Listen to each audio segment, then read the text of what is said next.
Take a nostalgic journey back to the golden age of television with The Cosby Show, 1984 to 1992, a series that broke barriers and redefined the American family sitcom.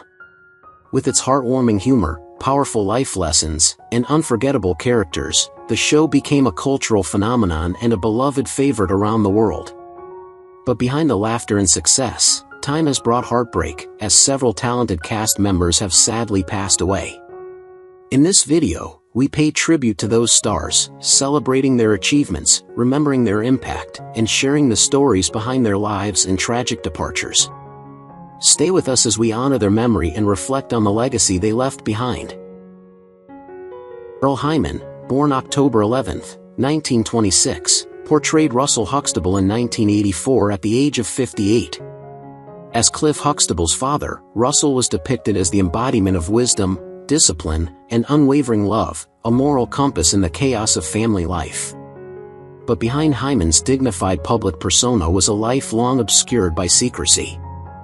Though he was respected for his stage work, especially his Shakespearean performances, Heyman's Hollywood opportunities remained limited, largely because of his quiet but enduring refusal to conform. He lived with his male partner, Rolf Cerns, for decades, yet never publicly acknowledged his sexuality, out of fear it would destroy his career. In an era when being openly gay was a career death sentence, Heyman lived in the shadows, often declining interviews or red carpet appearances. Some co-stars described him as distant and unpredictable off-set, despite his warm on-screen presence. The pressures of keeping his private life hidden reportedly led to bouts of depression and self-imposed isolation. Earl Heyman died on November 17, 2017, at age 91, from natural causes.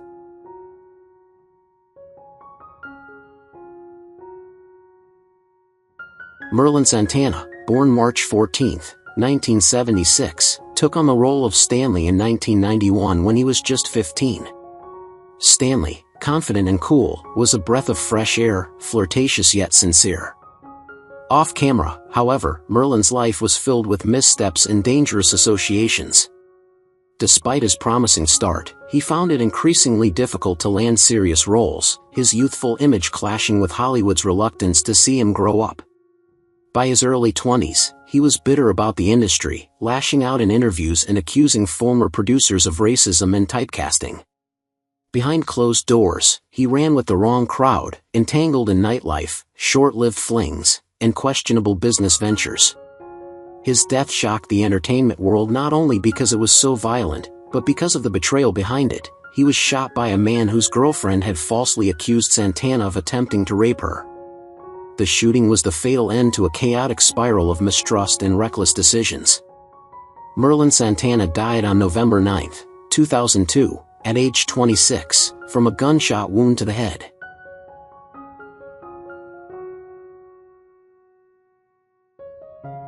Clarice Taylor, born September 20, 1917, joined The Cosby Show in 1985 as Anna Huxtable at the age of 68. As the soft-spoken matriarch, Anna offered comfort and tradition, her presence grounding the show in warmth and stability. But Taylor's real life was anything but serene. Known among theater circles as a perfectionist with a temper, she clashed regularly with directors and was once blacklisted from a prominent New York stage production for verbally berating a fellow actor during rehearsals. Her transition to television was met with mixed reviews. Rumors circulated that she was considered too old school for the fresh tone of Cosby's sitcom and was nearly written off after her first season due to backstage friction. She lived alone in later years, estranged from family members after bitter legal battles over inheritance and property. Some former colleagues recalled a darker side, saying she had a tendency to sabotage younger actresses she viewed as rivals. She died of heart failure on May 30, 2011, at the age of 93.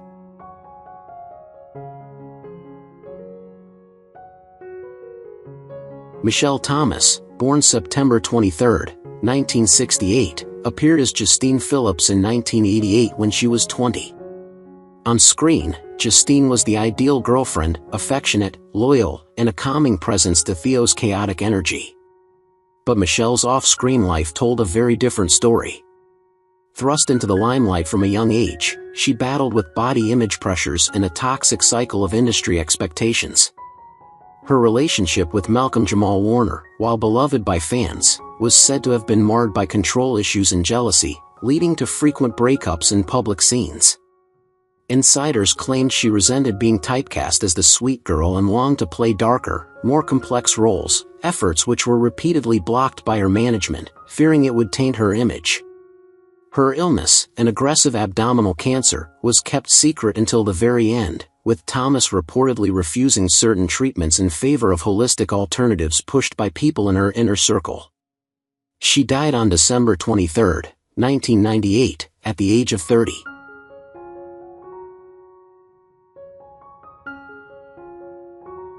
Joe Williams was born on December 12, 1918, and played the role of Al Hanks in The Cosby Show in 1985 at the age of 67. Al was a warm, reassuring figure, a jazz club owner who briefly served as a mentor-type presence. While Williams' character offered comfort, his real-life story had far murkier tones. Though adored as a jazz legend, behind the velvet voice was a man who navigated decades of quiet personal torment. He battled severe depression in the 1960s, a secret he kept from the public until late in life, reportedly undergoing electroshock therapy in a desperate bid for relief.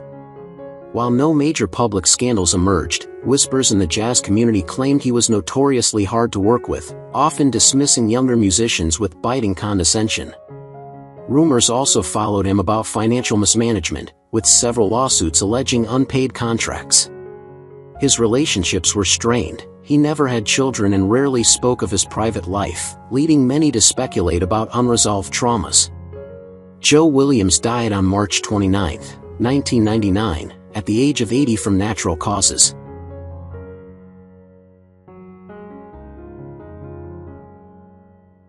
Rosco Lee Brown, born May 2, 1922, joined The Cosby Show in 1986 as Dr. Barnabas Foster at age 64.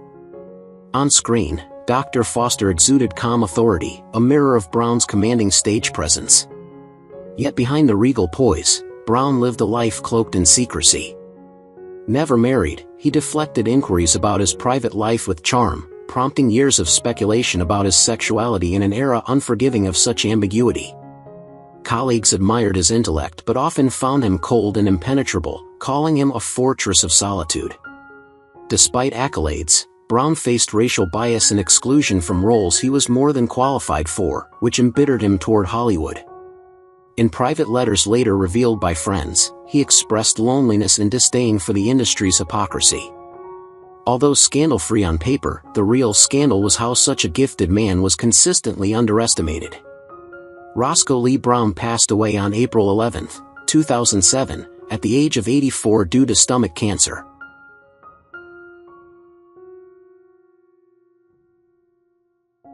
Ela Stretch, born February 2, 1925, appeared as Mrs. McGee in 1989 at age 64. Her character was biting, witty, and unapologetically blunt, exactly like Stretch in real life. But beneath her acerbic humor lay a chaotic, often destructive existence. She was a chronic alcoholic for most of her career, often arriving drunk to rehearsals and alienating colleagues with her barbed tongue. Fired from multiple projects for her erratic behavior, she was once dubbed Broadway's ticking time bomb. Stretch never married, but her long engagement to John Bay ended with his tragic death, spiraling her into deeper addiction. She admitted in interviews to sleeping with co-stars for roles and regretting never having children. Her candidness was her brand, but it also masked bitterness about a career she felt never gave her the recognition she deserved. She often clashed with directors and was blacklisted from certain sets. Ela Stretch passed away on July 17, 2014, at 89 from stomach cancer.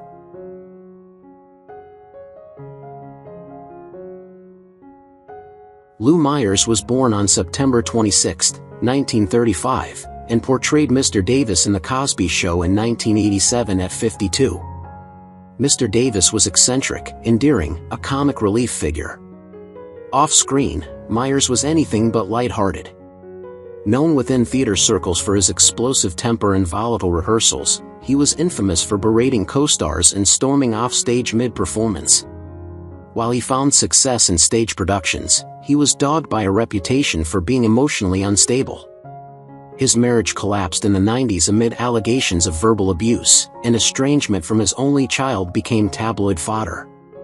He was arrested twice, once for public intoxication and once for assaulting a theater critic, though charges were later dropped. Meyers also struggled with hypertension and untreated depression, which worsened after his career stalled. Despite sporadic success, he never achieved lasting fame. Lou Meyers died on February 19, 2013, from heart failure at the age of 77.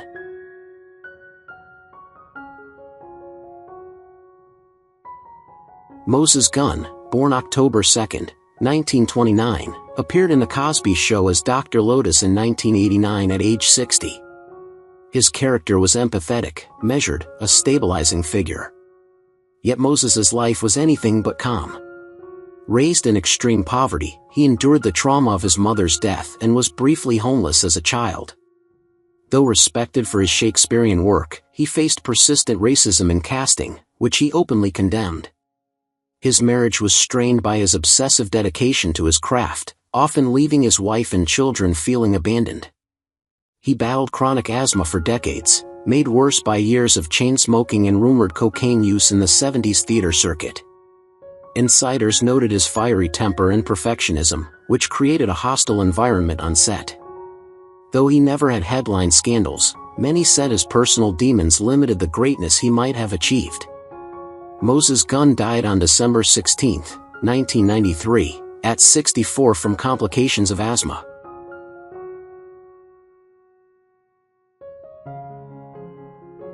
Lynn Thigpen, born December 22, 1948, portrayed Mrs. Hudson in 1991 at age 43. On screen, Mrs. Hudson was nurturing, patient, and always had the right words, a stark contrast to Thigpen's own struggle with loneliness and disillusionment in the industry. Though widely respected for her vocal and stage work, Thigpen was plagued by the racism and typecasting rampant in Hollywood. After her breakout, she endured repeated emotional breakdowns triggered by being passed over for lead roles, often replaced by less qualified actresses. She never married, and close friends admitted she battled chronic depression, compounded by a tragic miscarriage in her 30s that she never publicly discussed. Her professional integrity often came at a cost. She was labeled difficult for refusing stereotypical roles. Rumors surfaced of quiet battles with studio executives, some accusing her of being too political after she began speaking publicly about racial inequity in casting. Her death on March 12, 2003, at age 54 from a cerebral hemorrhage stunned those closest to her.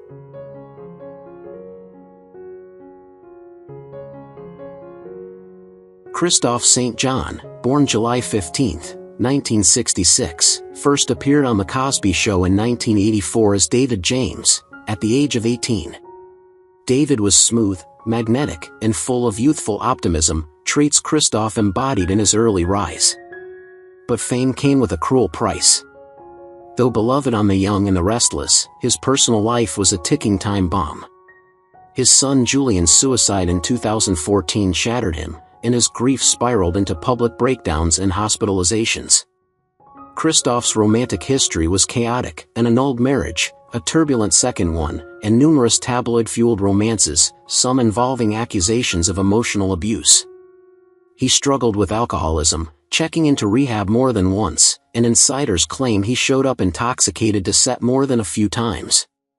Behind the scenes, he fought bitterly with producers over pay disparities and accused the soap opera world of exploiting black actors. In his final years, he often posted cryptic, erratic messages online. Many feared for his safety.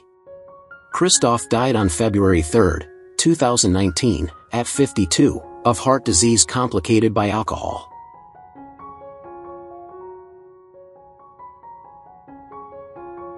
Dizzy Gillespie, born October 21, 1917, portrayed Mr. Hampton in 1984 at age 67. The character exuded rhythm and soul, an extension of Gillespie's own vibrant spirit. But the jazz legend lived a life bursting with both brilliance and chaos. While hailed as a pioneer of bebop, Dizzy was known for erratic behavior and public feuds with fellow musicians like Charlie Parker, with whom he had a notorious falling out fueled by drugs and ego. Dizzy's extramarital affairs were an open secret. He had a long-term mistress in Paris and a string of one-night stands that scandalized his devout fans. He clashed with producers when cast on The Cosby Show, allegedly improvising dialogue and refusing direction, leaving crew members frustrated. Though outwardly jovial, Dizzy battled severe mood swings and was said to have manic episodes backstage. His finances were a mess. Lavish spending, failed investments, and IRS troubles followed him for years. Dizzy Gillespie died on January 6, 1993, at age 75 from pancreatic cancer.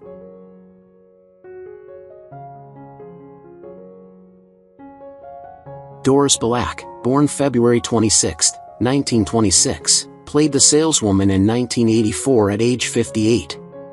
Her role was fleeting but memorable, much like her presence in Hollywood, sharp-tongued and undeniably bold. Off-screen, Black had a no-nonsense attitude that earned her both admiration and ire. She often clashed with male directors, unapologetically calling out sexism, and was once banned from a CBS slot for berating a producer over misogynistic casting. Despite being married, she was rumored to have had several affairs with younger actors during her Broadway years, one allegedly ending in a scandalous on-set meltdown. Her film career plateaued, not due to lack of talent, but because studios found her too difficult and too political. She never had children, a decision she later called her biggest regret, especially as she grew isolated.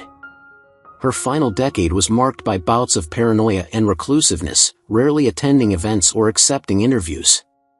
Black died on October 4, 2011, at 85, of natural causes, leaving behind a legacy of raw talent and unfiltered defiance.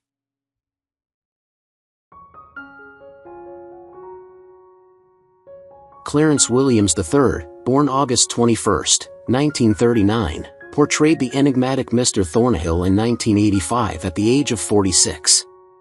Known for his intense and sometimes eerie presence, his character always hinted at secrets just beneath the surface, much like the man himself. Williams shot to fame in the Mod Squad, but the fame came with its curses. Deeply private to the point of paranoia, Clarence alienated many in the industry. He had a history of disappearing for months, rumored to suffer from untreated mental health issues and bouts of depression.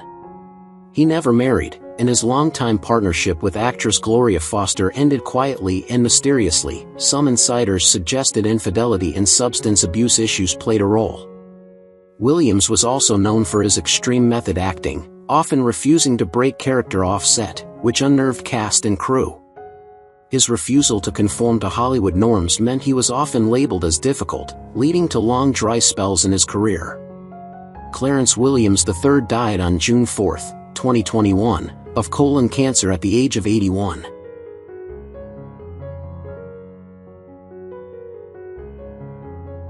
Sheldon Leonard was born on February 22, 1907, and appeared as Dr. Wexler in 1985 at the age of 78.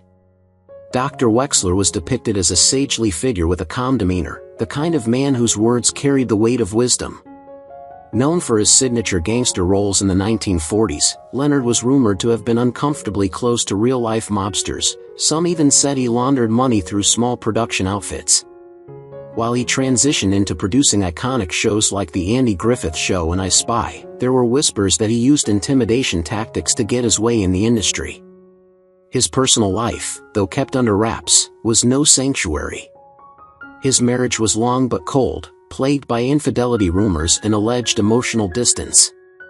Several insiders claimed Leonard could be ruthless behind the scenes, often berating junior writers and silencing dissent through career sabotage. His obsession with control led to frequent fallouts with collaborators. Sheldon Leonard died on January 10, 1997, at the age of 89 from natural causes.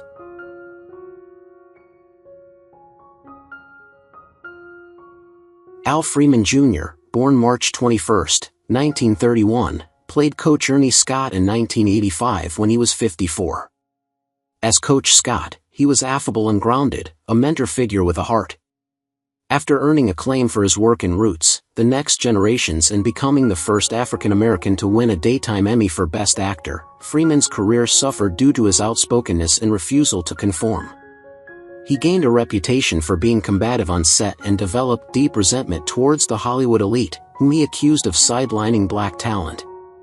His personal life was a storm of failed relationships and emotional distance. He had no children, but rumors persisted of a secret son he never acknowledged, born from a tumultuous affair with a younger actress. Freeman was said to have struggled with alcohol, particularly in the 1980s, which cost him directing jobs and led to rumors of on-set volatility. Though he later turned to teaching acting, his legacy remained marred by whispers of professional grudges and unfulfilled potential. Al Freeman Jr. passed away on August 9, 2012, from natural causes at the age of 81.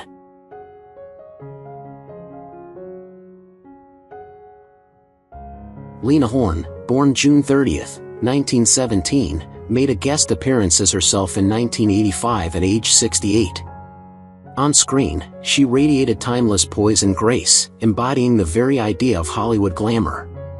Yet behind her dazzling smile was a life of relentless struggle. As a pioneering black actress in a fiercely segregated industry, Lena navigated roles offered with hidden contempt and overt racism.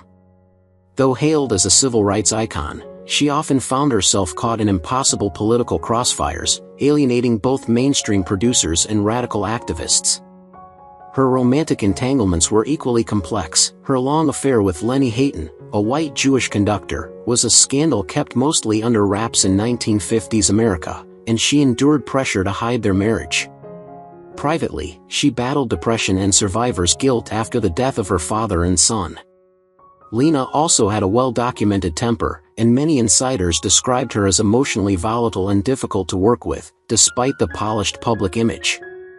Lena Horne died of heart failure on May 9, 2010, at the age of 92.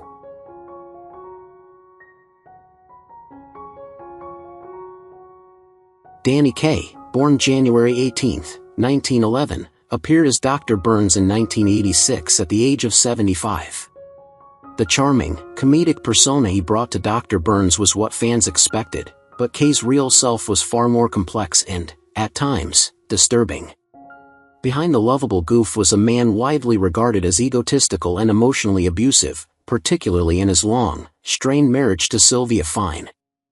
Though he supported numerous humanitarian causes, friends noted his mood swings and narcissistic tendencies. Whispers in Hollywood suggested an affair with Laurence Olivier, which he never publicly addressed. His perfectionism morphed into tyranny on set, where he allegedly berated co-stars and humiliated assistants. Kaye had a secretive side. He flew planes and performed heart surgeries in simulated labs, behaviors critics called dangerously delusional. His daughter later described their relationship as cold and distant, with Kaye more invested in fame than fatherhood. Danny Kaye died of heart failure on March 3, 1987, at the age of 76.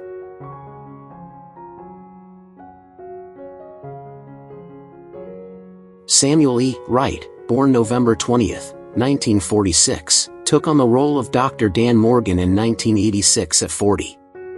Warm and devoted, his character was a moral compass in a sometimes morally ambiguous show. But Wright's off-screen life bore a much darker tone. While many remember him as the joyful voice behind Sebastian the Crab in The Little Mermaid, few knew of his turbulent career path riddled with missed opportunities and fierce backstage rivalries. Despite his talents, he was repeatedly passed over for leading roles in major productions, something he quietly blamed on racial bias. Wright battled mounting debt in the 90s, and friends claimed he turned to alcohol to cope, becoming increasingly difficult to work with. His marriage reportedly suffered from his obsessive work ethic and rumored infidelities during touring shows. Though never publicly disgraced, insiders recall several angry altercations with directors and one hush-hush suspension from a Disney promotional event after a drunken outburst. He died on May 24, 2021, from prostate cancer at age 74.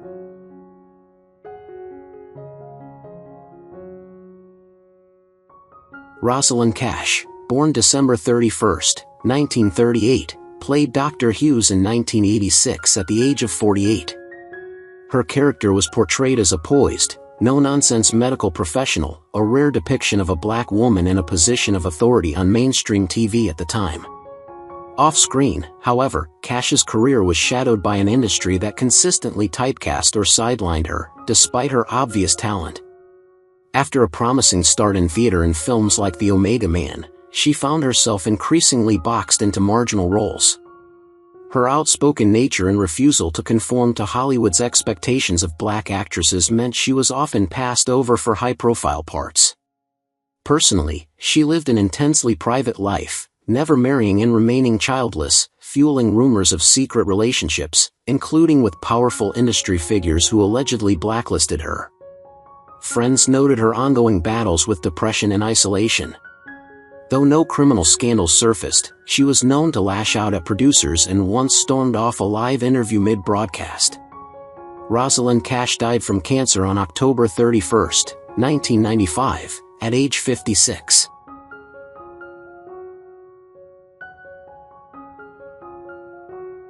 Robert Culp, born August 16, 1930, portrayed Scott Kelly in 1987 at age 57. His character exuded intelligence and charisma, but Culp himself carried decades of emotional scars. He rose to fame in the groundbreaking I Spy, yet beneath his clean-cut image lurked a man known for manipulative behavior and intense narcissism. Culp's Hollywood career faltered in the 1970s amid rumors of feuds with co-stars and on-set breakdowns. His 5 marriages all ended in divorce, and those close to him described him as domineering and emotionally abusive. He struggled with alcohol in the late 80s, which some speculated contributed to his erratic behavior and career downturn. Though he reinvented himself as a voice actor, industry whispers suggested he was blacklisted from major projects due to his abrasive reputation. His death came unexpectedly after a fall on March 24, 2010, at the age of 79, a quiet end to a tumultuous, ego-driven life.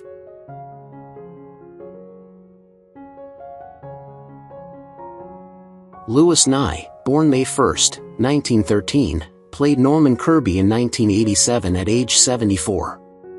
The character brought comic relief, but Nye's real life was riddled with contradictions. Known for his slapstick humor and cheerful stage persona, Nye was reportedly a bitter man off-camera, obsessed with fame he never fully achieved.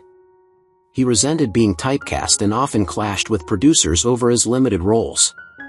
There were murmurs of his verbal abuse toward writers and younger comedians, whom he accused of stealing his routines.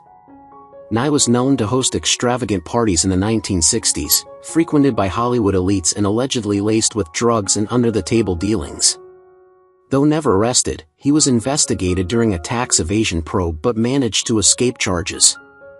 He died on October 9, 2005, at 92 from lung cancer, his once grand legacy reduced to reruns and obscure punchlines.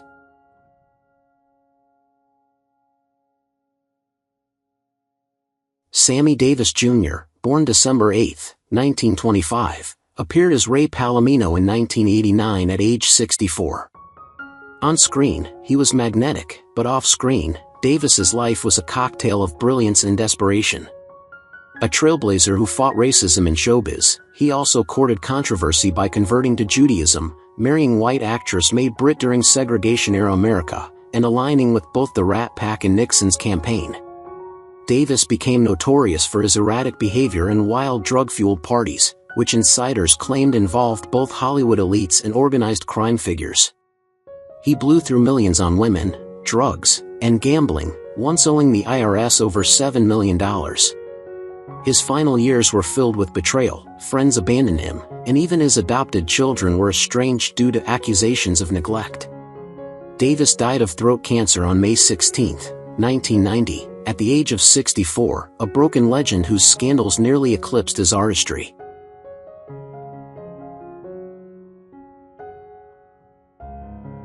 Who's your favorite character in The Cosby Show? How do you feel knowing that the actors have passed away? Feel free to leave your thoughts in the comments below. If you enjoyed this content, don't forget to like, subscribe to the channel, and hit the bell so you don't miss future videos. Thank you so much.